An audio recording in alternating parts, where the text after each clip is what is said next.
Bonjour, je vais vous présenter la météo des étoiles de la semaine du 19 novembre. Cette semaine du 19 novembre, elle laisse apparaître des éléments planétaires un peu singuliers. Certains sont très intéressants, vous allez comprendre.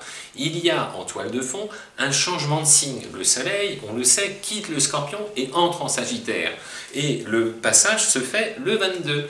Donc jusqu'au 22, du 19 au 22, il y a ceux qui sont privilégiés par un aspect solaire, de confiance en eux, d'optimisme, de chaleur, d'assurance, de vitalité, qui sont les signes d'eau, qui sont le Scorpion, le Cancer et le Poisson. Donc jusqu'au 22, ça se passe bien pour vous.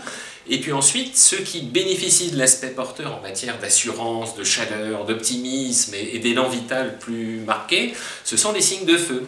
Donc on est d'accord, passé le 22, ce sont les béliers, les lions et les sagittaires qui eux rentrent dans un cycle porteur, positif, constructif et intéressant. Donc vous avez là 6 signes qui sont dans une situation plutôt intéressante, mais à tour de rôle. C'était ce point-là sur lequel je voulais insister.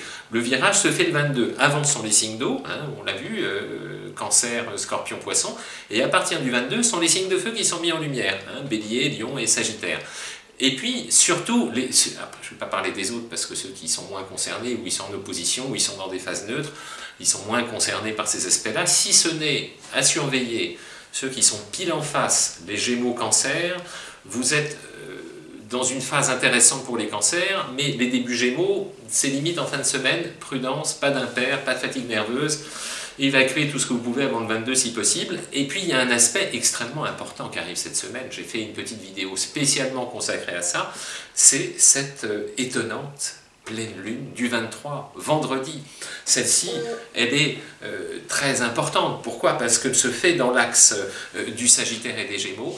Donc regardez cette vidéo spécifique à la pleine lune, mais dans tous les cas, il y a une dynamique de nouveauté, mais en même temps parfois d'agacement pour certains et de dynamique porteuse de faire bouger tout ce qui ne va pas de façon un peu brusque, sur lequel on ne va pas s'attarder plus que ça, mais c'est une pleine lune de plus.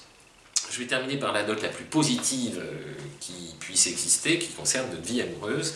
Nous sommes encore chance exceptionnelle dans une période où Vénus dans le ciel, Vénus qui représente le conditionnement affectif, ce qui nous rend charmants, attachants, amoureux, gentils, bienveillants et proches des autres, Vénus est encore en ce moment dans le signe de la Balance.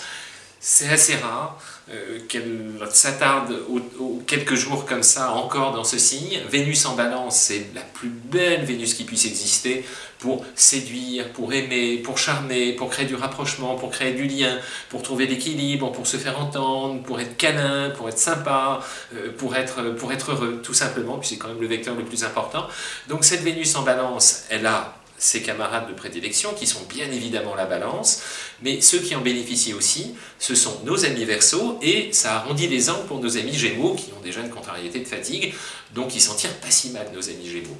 Après, il y a ceux qui, encore une fois, ont double couche intéressante.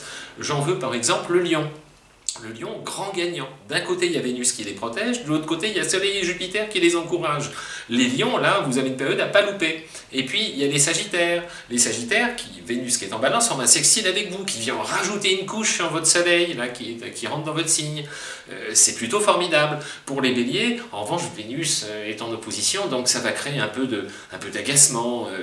Attendez pas le moment où tout est calme, nos amis Béliers, quand tout est paisible à la maison, je m'ennuie un peu, puis là on envoie une couche un peu sèche, et on se prend un peu en pleine poire sans le voir venir, un truc qui vous a agacé. C'est pas ce qui fait le plus plaisir dans une dynamique où Vénus est si belle, quoi. Voilà, ce que je vous encourage à faire, c'est de jouer sur votre dynamique de charme, de mettre en valeur tout ce qui pousse au rapprochement, parce que c'est comme ça qu'on s'entend mieux, et puis positiver, rentrer dans des spirales vertueuses de compliments, de bienveillance, d'accentuer, de mettre l'accent, tout ça pour le coup, sur ce qui marche et beaucoup moins sur ce qui ne marche pas. Ayez la critique constructive. Vénus en Balance, on a tout pour être heureux sur le plan amoureux et sur le plan affectif. Donc il ne faut pas me gâcher une période aussi belle. Voilà, je vous ai tout raconté. Allez, à ciao, ciao, ciao, bye bye, à la semaine prochaine.